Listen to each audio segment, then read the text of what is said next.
BPL টুর্নামেন্টের উদ্বোধনী সংবাদ সম্মেলনে ফরচুন বরিশালের অধিনায়ক তামিম ইকবাল সংবাদ মাধ্যমের সঙ্গে কথা বলেছেন। তিনি বাংলাদেশ ক্রিকেট বোর্ডকে পরামর্শ দিয়েছেন টুর্নামেন্টের উন্নতি এবং পরিবর্তন আনার জন্য ক্রিকেটে বিনিয়োগ করতে হবে।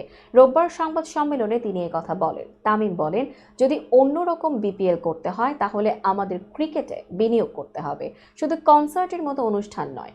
ক্রিকেটের উন্নতির জন্য টুর্নামেন্টে বিনিয়োগ করা সবচেয়ে গুরুত্বপূর্ণ।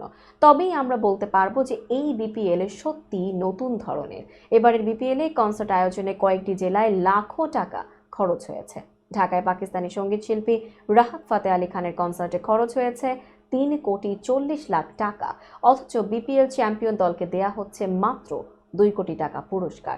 এ বিষয়েও তামিম জানান, কনসার্ট আগেও হয়েছে, এখনো হচ্ছে, তবে আমি মনে করি টুর্নামেন্টে যদি পরিবর্তন আনা হয় তাহলে ক্রিকেটে বিনিয়োগ করা জরুরি। তামিম তার দলের খেলোয়াড়দের সম্পর্কে জানান, ফরচুন বরিশাল এবারের বিপিএলে দেশীয় তারকা ক্রিকেটারদের নিয়ে শক্তিশালী দল গঠন করেছে।